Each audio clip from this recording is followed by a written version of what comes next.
Да, денеска во Ја сакам Македонија ни гостува човек кој повеќе од 3 децении живее со моторите и тркачките патеки, Слободан Ивчевски Цобо, еден од нашите најпознати моторциклисти, а од неодамна повторно покажа дека годините, искуството и желбата можат многу да надоместат, а тоа се 2 пласмани на подиумот во класата F600 на легендарниот Истанбул парк. Но за секој од овие пехари овдека кои што ни се во студиото има една многу поголема и подолга приказна за човек кој со години се надпреварува со ограничени услови, со техника која е односно не е најнова, но и понатаму не се откажува од она што го сака. Цобо, добре ни дојде во Ја сакам Македонија, ти благодарам еве што ја прифати поканата и што утринава буквално со вреќа пехари ни го разубави на еден начин студиото, нека даде и тежина на тоа колку признание и награди имаш во твојата мотоциклистичка кариера. Ова се само ќе споменеме малку. Да, Добре ни дојде. Добро утро. Фала. Ајде еве да тргнеме од наједноставното, можеби за нашите гледачи кои не знаат кој е Цобо, кога ќе кажеме моторциклизам, што прво ви паѓа на памет?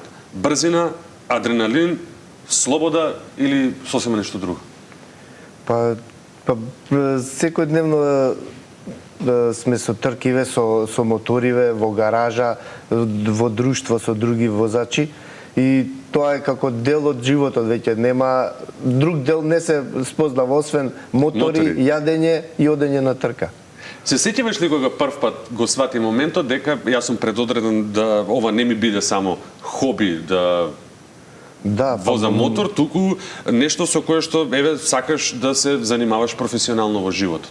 Да, тоа беше на почетокот кога веќе почнав да одам на трки и кога почнаа да се собираат пехари, нема веќе кај да ги ставам.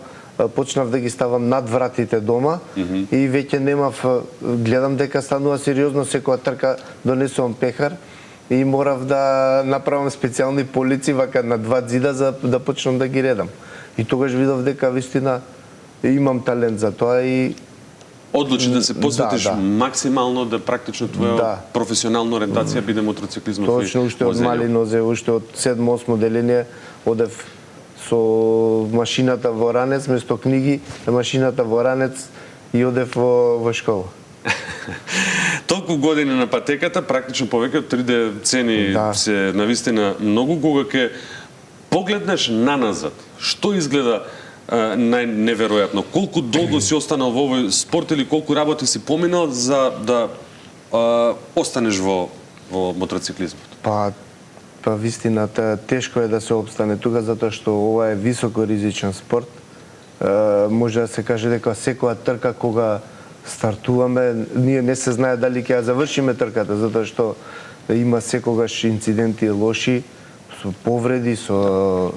За да го доловиме тоа на гледачите, станува збор за... Ова е високо ризичен спорт, класа на брзинско возење. Да, се вози брзо, например на правецот возиме преку 260-270, во кривини има некои кривини кај што се вози со 4-та брзина, 5-та, тоа е значи преку 200 на сат во кривина. Така да не е мала грешка и може многу да кошта. Што и за тебе најневеројатно во целата приказна околу трките и мотоциклизмот генерално? Па не знам, мене ме привлекува брзината и возењето брзо по кривини. Тоа ми е као на прво место ме возбудува и борба со конкуренцијата од други држави возачи, каде што се вистина многу поспремни и интересна е таа борба. Цобо, имало ли период кога си бил најблиску до тоа да кажеш доста беше? Не било. Сум имал вистина тешки повреди и ризични ситуации, но не сум рекол дека е доста. Да.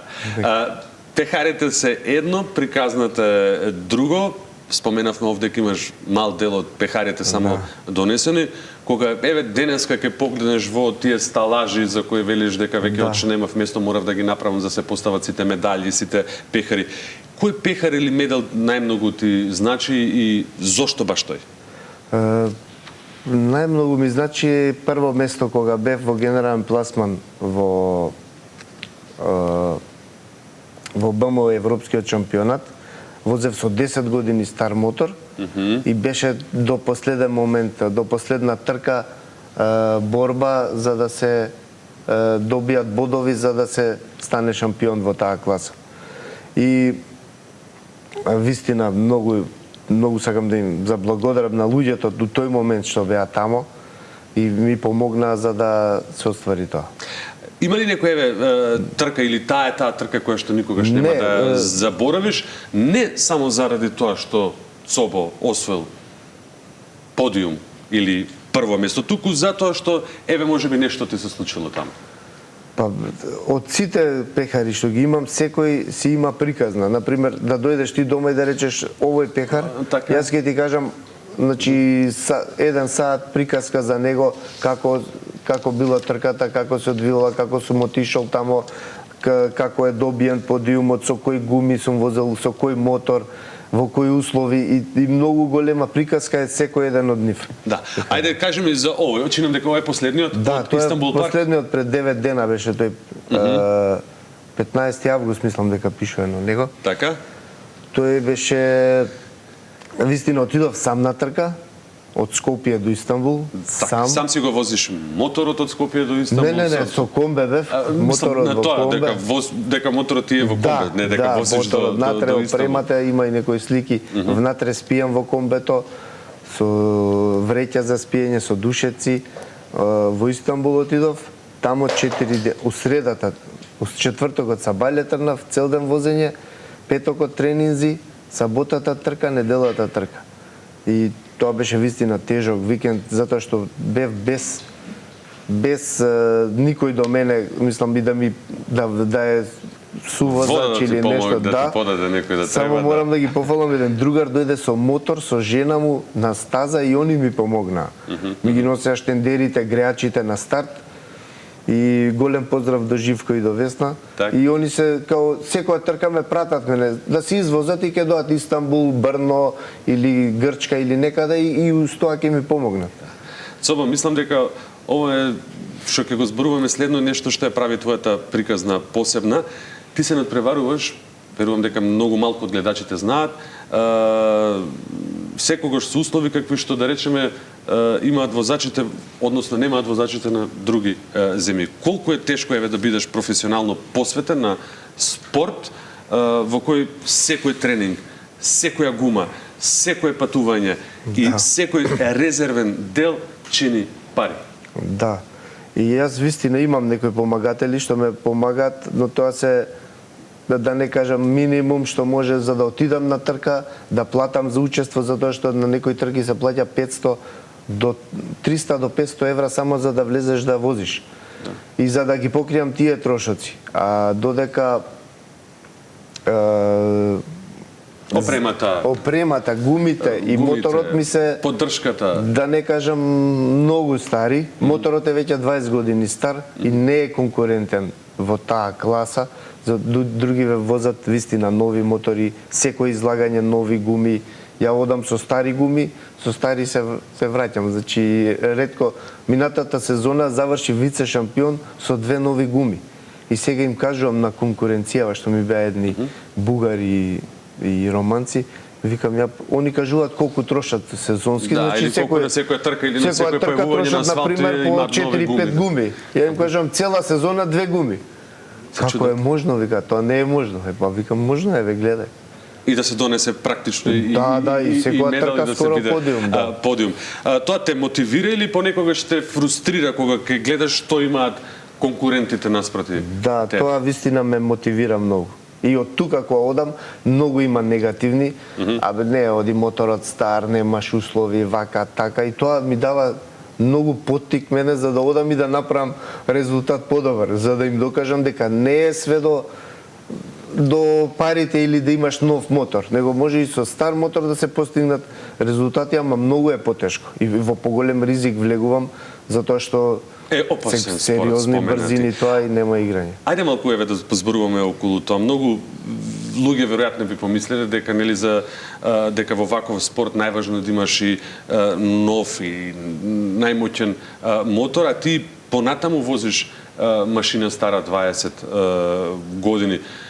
Колку е тешко навистина да се бориш со конкуренцијата, знаеки дека доаѓаат луѓе со буквално цел тим или цела екипа. Да, вистина, сериозно е. Еве велиш не е конкурентен, технички е многу послаб, понебрз, послабо почи, ја нема таа опрема, нема таа забрзување. Точно, баш тоа што го кажа, се тие дел од тие работи и често има проблеми со моторот, знаеш, стар мотор извозен, тој има сигурно преку 500 трки во него. И тоа е уморен мотор. Ја му правев ревизија зимоска, ама не може да се постигне, моторот едноставно нема компресија за да постигне таа брзина која што имаат другиве мотори. И сум се обратил до многу тука увозници, спонзори, мислам, што продаваат опрема, мотори и такви работи за помош. Многу слабо е одзивот. Добро, како се успева да се дојде со таков мотор тогаш до пехари? Па не знам, јас затоа што борба против технологија е. Да, јас влегувам во голем ризик додека конкурентите си кочат на време, кај што треба на пример да се закочи, јас кочам подоле и давам порано газ за да го направам тоа време како што ми треба за да влезам во конкуренција. И влагам во погорем ризик. Сега во Турција, на пример, во Турција е најбрзата кривина во цел свет, во сите стази, е во Турција, во Истанбул парк. Стазата е долга 5,4 километри и таа беше 15-та кривина десна, се влага со 6-та пуна брзина. Замисли, 270 треба да го легнеш моторот за да фатиш кривината. И сега тука во таа кривина, ја ги гледам кога возам позади нив, они малце ќе врати газ, знаеш, и јас за да ги а после тоа доаѓа брдо. И во таа кривина јас морам да дам пуна газ за да ги стигнам после на брдото. Да влезам побрзо, они додека ќе врати малце газ и ќе ја фати на пример со малку по-спора, по-сигурно ќе му биде. А јас влагам во голем ризик зашто сакам да ги стигнам.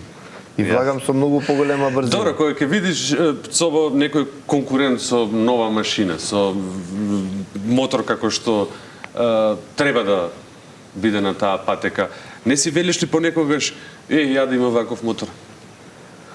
Па да, си велам, да, и они тоа го знаат конкуренцијата.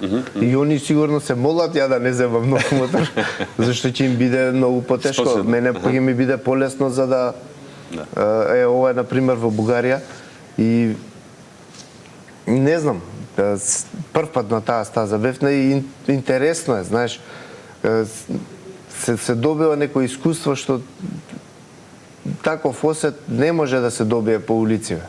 Јасно. И местото на брзинското возење е на таквите патеки. Цоба, за сонот би зборувале. Пред години велеше дека имаш голема желба еден ден да возиш трка на супербајк шампионатот. Тоа е веројатно на врвот или кралот на сите мото трки.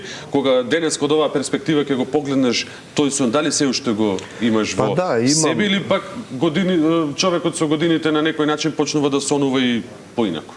Па да, имам желба тамо, може да се појавиме, само ни треба вистина сериозен мотор нов, сериозни спонзори, помош од држава. Јас се обратив и до премиеров и до министерот за спорт, не добив никаква поддршка од нив, никаква.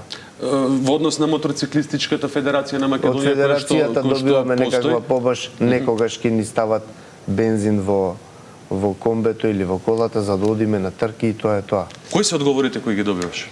Кому и да се обратиш?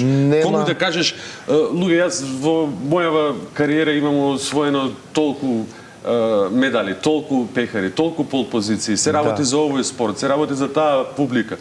Но имам проблем заради тоа што, овие резултати ги постигнувам со ваков и ваков мотор. Јас да имам малку подобра, би бил неприкосновен, недостижен. Би оставил, не знам, белег во историјава на мотоциклизмот.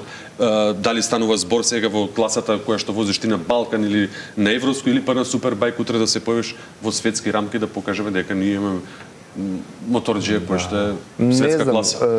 Сакам да ти кажам, кај нас во државава резултатите не многу функционираат. Ако немаш некаде некој пријател или да ти е близок па да ти помогне, дури во што се во министерствава, не знам, јас праќам пораки на министров, немам одговор, барем да каже браво или нешто. Нема никаков одговор за резултатот. Ја се чудам како може тоа. Тебе да ти пратев, нели, ќе речеш браво што си постигнал ова, а камоли министер за спорт или некој важен што е у држава да се јави барем да рече да не ти треба нешто или не знам што да кажам. За крај, Цоба, ако сега пред тебе стои 18 годишно момче кое што сака да стане моторциклист, ама му велат дека во Македонија е премногу тешко и прескапо, што би му кажал? Па би му кажал да не се откажува од сонот и да си го прави тоа што го чувствува внатре. Ако сака да прави нешто, да го прави затоа што сепак не е крај на светот. Ако немаш, например, како што немам јас нови мотори или гуми или опрема така како што треба, сепак го правам тоа што го сакам во животот. И ги постигнуваш резултатите. Да, и на крај на денот јас сум среќен, знаеш. Ако е ова, да речеме, не е тоа, ама пак се осеќам среќно и исполнето. Тоа ми е мотивацијата. Цоба, ти благодарам што одвои време, навистина ми беше чест тебе и денеска што ни беше овдека во студиото. Секој пат сме тука за тебе, за да практично твоите победи пошироко стигнати до публиката ги дознаат и ти посекувам уште многу километри, многу подиуми пред се, да останеш верен она што те носи по тркачките патеки толку години и овие освоени пехари.